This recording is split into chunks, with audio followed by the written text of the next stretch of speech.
आज परली शहर के अंदर ऑल इंडिया मजलिस इत्तेहादुल मुस्लिमीन के जानिब से परली शहर में जो परली विधानसभा के मकसद से आज की ये पत्रकार परिषद ली जा रही है। कल औरंगाबाद के अंदर मराठवाड़ी के अध्यक्ष माजी खासदार इम्तियाज जलील साहब इनके नेतृत्व के अंदर औरंगाबाद में एक बैठक हुई और बैठक के अंदर ऐसा फिक्स हो गया, तय हो गया कि बीड़, माजलगांव और परली विधानसभा ऑल इंडिया मजलिस इत्तेहादुल मुस्लिमीन यमायम यहाँ पे अपना उम्मीदवार डालेगी और लड़ेगी। और उसी तहत मैंने यहाँ से अपना उम्मीदवारी का नाम अर्जी औरंगाबाद के अंदर इम्तियाज जलील साहब के नेतृत्व में मैंने मेरा वहाँ पे परचम दाखिल किया है और मैंने वहाँ परली विधानसभा के अंदर के लिए मैंने मेरा नामांकन पत्र पक्ष के लिए दाखिल किया। इसीलिए आज की ये पत्रकार परिषद यहाँ पे ली जा रही है। और आने वाले विधानसभा के लड़ने के ऊपर हमारा जो मकसद है परली शहर का जो वातावरण, जो आज का यहाँ का वातावरण इतना खराब हो चुका है, इसी मुद्दे पे ऑल इंडिया मजलिस इत्तेहादुल मुस्लिमीन यहाँ पे लड़ना इसलिए चाहती है कि यहाँ की गुंडागर्दी, यहाँ के बोगसगिरी, यहाँ की जो हुकुमशाही, इस चीज को खत्म करने के लिए ऑल इंडिया मजलिस इत्तेहादुल मुस्लिमीन यहाँ की विधानसभा लड़ना चाहती है। लेकिन हम लड़ना इस मुद्दे पे चाहते हैं, लड़ने का बोल के हमको लड़ना नहीं है, जीतने का बोल के हमको लड़ना है। तो हम यहाँ पे इतर समाज जैसा हमारे यहाँ पे जो वातावरण है, जो यहाँ का भयभीत वातावरण के हिसाब से हम यहाँ पे सभी समाज के लोगों के साथ बैठकर चर्चा कर उसमें जिस तरीके से हमको लड़ना है, तो चाहे कल हमारे पास कोई इतर समाज का भी उम्मीदवार आए तो हम उस उम्मीदवार को यहाँ पे ऑल इंडिया मजलिस के तहत हम उसको भी उतार सकते हैं। इस मुद्दे के ऊपर यहाँ की लड़ाई लड़ना है।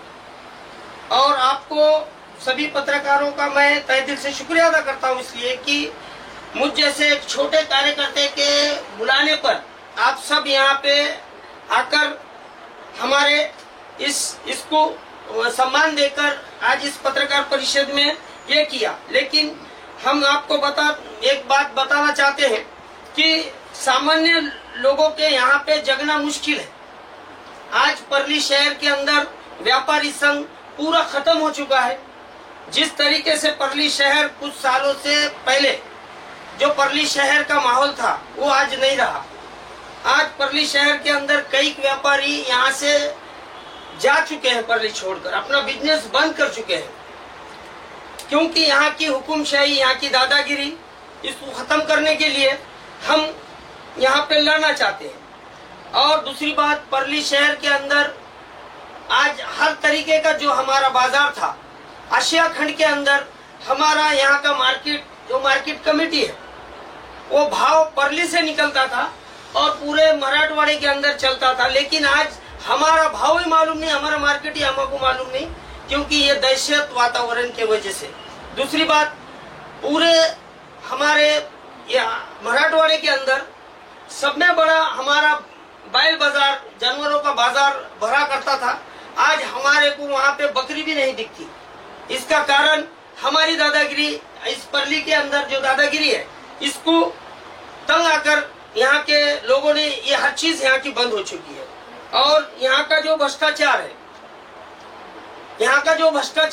ये एक ऐतिहासिक भ्रष्टाचार है। परली शहर का भ्रष्टाचार पूरे दुनिया में, हिंदुस्तान में नंबर 1 पे आएगा। जिस तरीके का परली शहर का डेवलपमेंट होना था, जिस तरीके से महाराष्ट्र गवर्नमेंट ने यहाँ पे निधि दी थी, लेकिन वो कहीं नहीं लगी।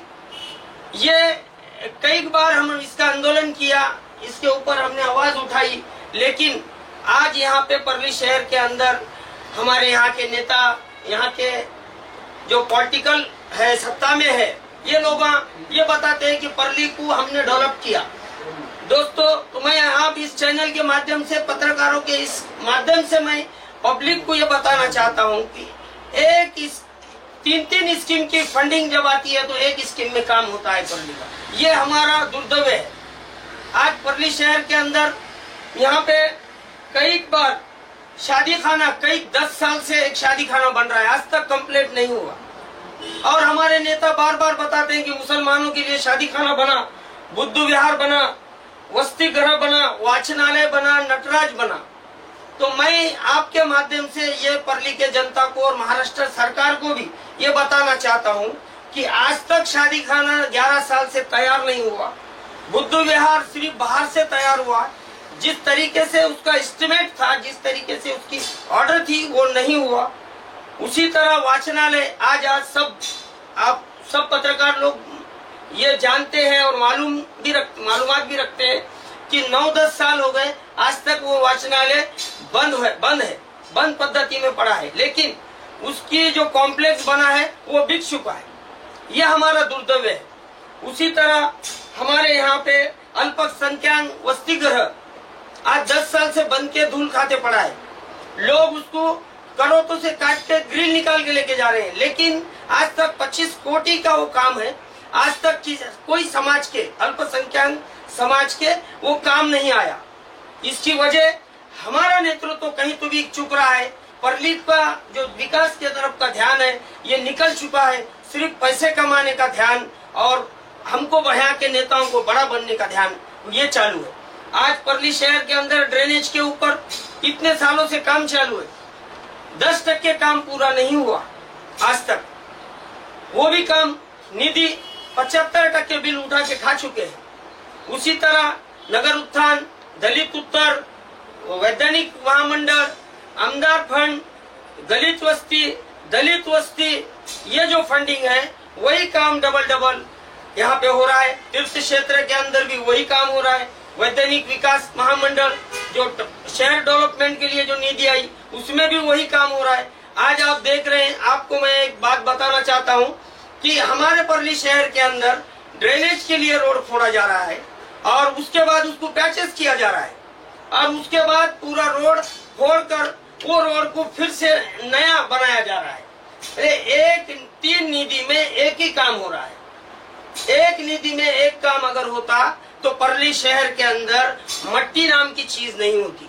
आज परली शहर के अंदर यहाँ के लोगों को कैंसर, दम्मा और उसको हार्ट की बीमारी, जिसको अस्थमा, ये कैंसर सब की बीमारियां हमको यहाँ परली शहर के जनता को सहन करना पड़ रही है। उसकी वजह यह है कि हम डस्ट में जी रहे हैं। परली शहर से बाजू को हमारा पावर स्टेशन है, थर्मल पावर स्टेशन, वहाँ की राख पूरे परली से जा रही है। पूरे परली के रोडों पे राख होती है और वो राख पूरों के फेफड़ों के ऊपर जाकर हमारे को अस्थमा और कैंसर से की बीमारी हो रही है। इसीलिए आज हमारा जो लड़ना है, हम आज यहाँ पे आपको एक बात बताता चलूं कि हम समविचारी लोगों को, समविचारी पक्षों को, समविचारी सोच के लोगों को साथ लेकर आने वाली विधानसभा लड़ने का हमारा पूरा विचार और मन बना चुके हैं। कल हो सकता हमारी युति किसी हमारे समविचारी पक्ष से हो जाए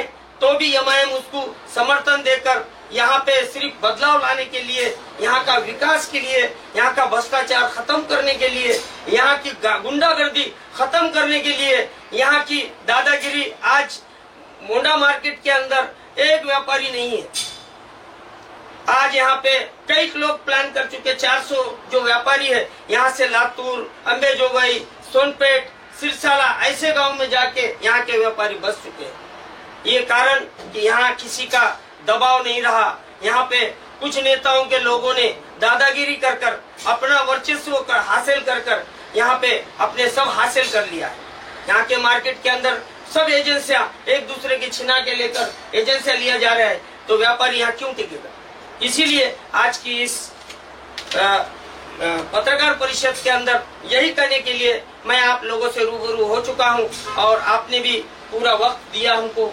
और आपके वक्त की कदर करते हुए मैं आपके तहे दिल से शुक्रिया अदा करता हूं। और मेरे जो ख्यालात थे मैंने आपके सामने रख चुका हूं। अब आपके सवाल आप कर सकते।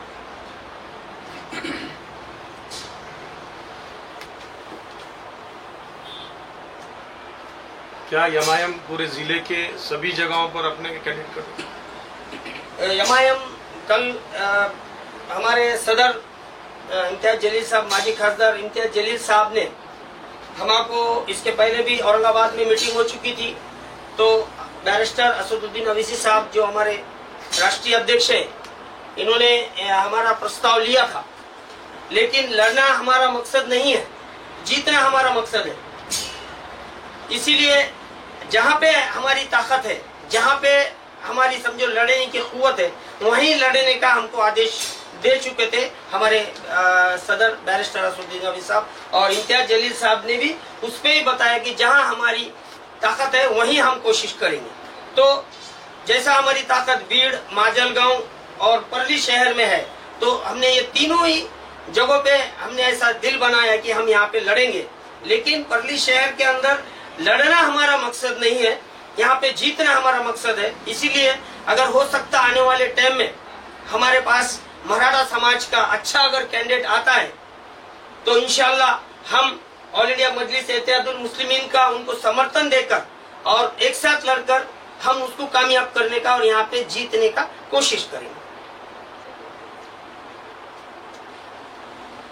अभी फिलहाल कितने पक्ष आपके साथ है?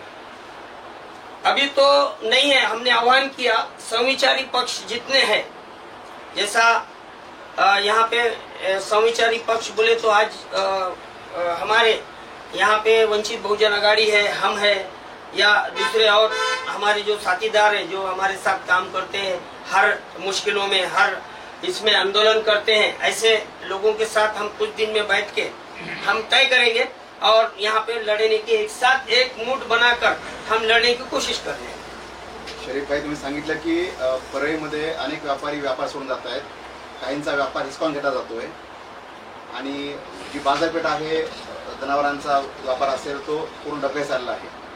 तर त्यासाठी एक तुम्ही नगरसेवक आहात आणि एमआयएमचे तुम्ही पदाधिकारी आहात, तर एक तुम्ही सुजान एक नागरिक म्हणून किंवा एमआयएमचे पदाधिकारी म्हणून आवाज उठवला का आणि तुम्ही जनमोर्चा परळीचा करू शकला असता का?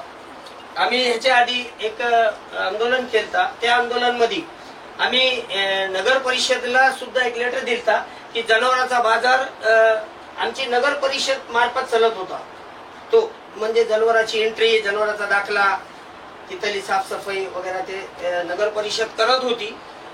त्या संदर्भात ते जागा जी आहे तर मंदिर कमिटीने घेतल्यामुळे तिथली त्यांनी असं लिहून दिलं आम्हाला की मंदिर कमिटीने ते पार्किंगची जी जागा आहे ते नगर परिषदेने मंदिर कमिटीने हस्तगत करून घेतलेली आहे, त्याच्यामुळे ते आम्ही कॅन्सल केलं। तर आम्ही ते जागा उपलब्ध करून कुठेतरी द्या आणि जनावरांचा बाजार जो परळी शहरामध्ये मोठ्या प्रमाणात जनावरांचा बाजार होत होता ते आज होत नाही, तर ते तेव्हा आम्हाला लिखित दिलं त्यांनी की आम्ही ते करू, पण त्यांनी केलेलं नाही। मग आपल्या पक्षाच्या वतीनं तुम्ही एखादा कलेक्टर ऑफिसला असेल, तहसीलला असेल, एखादा जनमोर्चा काढायला हवा होता असं वाटतंय तुम्हाला? हो, वाटते ना, पण आम्ही काढला नाही, पण आम्ही लेखी पत्र दिलता, त्याचं आम्हाला काही उत्तर भेटलेलं नाही।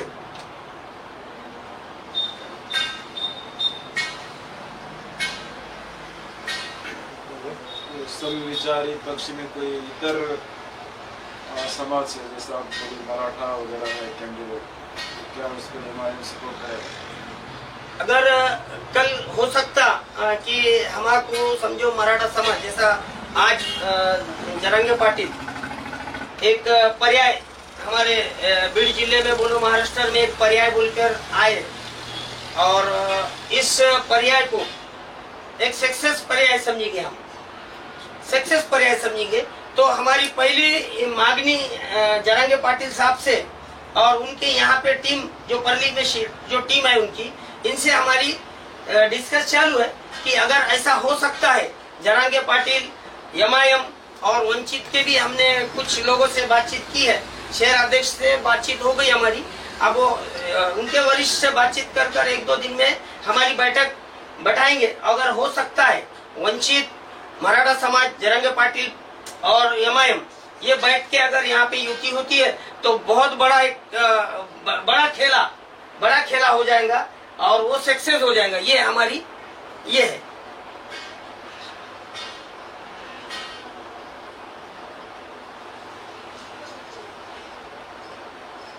ऑलरेडी यहाँ पर बहुत सारे कैंडिडेट खड़े रहे हैं, इसमें और आप भी अगर ऐड होते हैं तो आपको नहीं लगता कि जो सत्ता पक्ष में अभी लोग हैं तो उनके लिए जीतने का मौका मिल जाएगा? सत्ता पक्ष में अभी जो कैंडिडेट है, सत्ता पक्ष में बीजेपी अटैचमेंट कैंडिडेट है। मैं ऐसा नहीं समझता कि वो लोग मुस्लिम के वोट के बिगड़ चुन के आएंगे। क्यों कि सबसे बड़ा यहाँ पे टारगेट रखने वाला जो वोटिंग का है परली तालुके के अंदर, परली मतदार संघ के अंदर, वो है मराठा समाज। 1,10,000 आज उनकी यहाँ पे गिनती होती है मराठा समाज की, और मुस्लिम समाज की 55 से 60,000 यहाँ पे है। 18 से 19,000 दलित समाज है, और इतर समाज जो 20,000 कोमटी समाज, वानी समाज, मारवाड़ी समाज, ये जो है। तो आज कहीं ना कहीं परली शहर के अंदर मार्केट के वजह से व्यापारी, मारवाड़ी समाज हो, वानी समाज हो, कोमटी समाज हो या मराठा समाज हो, इस सत्ता से इन लोगों से दूर है। तो मेरे को नहीं लगता कि हम ठहरने के बाद, जैसा लोकसभा का अगर उदाहरण लिए हम, लोकसभा के अंदर जिस तरीके से परली शहर ने काम किया, इतने दादागिरी में यहाँ का काम हुआ, बूथ की बूथ कैप्चर हो गए, एक एक आदमी ने एक एक बूथ का मतदान किया, ये सब पूरे महाराष्ट्र को पता चला। लेकिन ये विधानसभा में नहीं होगा, इसके लिए कहीं ना कहीं इनको इसकी तकलीफ है। इसीलिए आज ये हमारे पे आरोप भी कर सकते हैं कि विरोधक कि ये ठहरे तो जैसा कांग्रेस है, राष्ट्रवादी है, जबकि महाविकास आघाड़ी को हमारे नेता इम्तियाज जलील साहब ने डिमांड की थी कि हमको यूटी में ले लो, हम आपके साथ लड़ने के लिए तैयार है। जब कोई लेने के लिए तैयार नहीं है तो हम तो लड़ना, हमारा पक्ष है, हमको तो लड़ना पड़ेगा, हमारी ताकत हमको बताना पड़ेगी, चाहे कोई आओ। लेकिन हम वो भी नहीं चाहते, इसीलिए हम मराठा समाज, व्यापारी संघ, वंचित बहुजन आघाड़ी, इनके साथ बैठकर एक बड़ी मुठ बनाकर लड़ने का हमारा प्रयास है। अम्बेडकर साहब से कुछ आपकी डिस्कस हुई इस सिलसिले में? उनसे नहीं हुई, लेकिन उनके जो नीचे के नुमाइंदे हैं, इनसे मेरी उनसे बातचीत हो गई। तो उनकी कोशिश है कि महाराष्ट्र में कुछ भी हो जाए, परली शहर के अंदर हम आपके साथ बैठ के यहाँ का विधानसभा हो या आने वाली नगर परिषद हो, इसके अंदर हम स्थानिक लेवल पे, क्योंकि हमको इस गांव में जीना है, हमको इस गांव में रहना है और यहाँ पे काम करना है, इसी मुद्दे पे लेकर यहाँ पे हमको काम करना है। इसीलिए सब मिलकर वो काम करने की कोशिश कर रहे हैं। आता विधानसभा निवडणूक लढवण्याची तुम्ही घोषणा पण केली, परळीची विधानसभा लढवून, पण संवाद दौरा वगैरे तुमचा चालू आहे का? संवाद दौरा आमचा समजा तालुक्यातील काही गावात झालेला आहे। आता आम्ही दोन ते 3 दिवसात पूर्ण मतदारसंघाचा दौरा चालू करत आहात। म्हणजे इकडून सुगाव, सायगाव, राडी या प्रभागामधून आम्ही दौरा सुरू केलेला आहे। आमचा सायगाव, सुगाव, आमची जी टीम आहे आपल्या परळी मतदारसंघामध्ये, सायगाव मध्ये टीम आहे, सुगाव मध्ये टीम आहे, राडी मध्ये टीम आहे, बर्दापूर मध्ये टीम आहे, लिमगाव मध्ये टीम आहे, धर्मापुरी, सिरसाळा या टीमा आम्ही कामाला लावलेल्या आहेत। आणि पुढचे जे गाव आहेत आम्ही सगळे आता उद्या 2 दिवसात आम्ही बैठका घेऊन, आमचे जे समविचारी पक्ष आहेत त्यांच्याशी बैठक घेऊन आम्ही सगळेच या दौऱ्यावर पूर्ण मतदारसंघाचा दौरा सुरू करणार आहोत। एमआईएम अल्पसंख्यक के मुद्दों को उठाती है। परली के अंदर अल्पसंख्यक का जो हॉस्टल बना हुआ है काफी जमाने से, आपने इसमें जिक्र भी किया उसमें, और साथ ही साथ कब्रिस्तान का मुद्दा है। यहाँ पर आपने देखा कि वहाँ का रोड का मसला है, कंपाउंड का मसला है। इन चीजों को लेकर आपने ग्राउंड में क्या कोशिशें की है? जो आपने बताया कि वसति गृह के मैं 2 आंदोलन कर चुका हूँ। एक आंदोलन में आप खुद मेरा साथ दिए कि अल्पसंख्यक दिवस के ऊपर उसका निषेध उद्घाटन हमने किया था आपके साथ, क्योंकि आज हर चीज का यहाँ पे परली शहर के अंदर सिर्फ यमायम इस नगर परिषद और यहाँ के नेताओं को सिर्फ नगर परिषद विरोध कर रही है। आज हमने यहाँ पे कुछ दिन पहले निवेदन दिया है, कलेक्टर को दिया, तहसीलदार को दिया, उसका कलेक्टर मुख्यमंत्री को तक के निवेदन दे चुके हैं। तो हम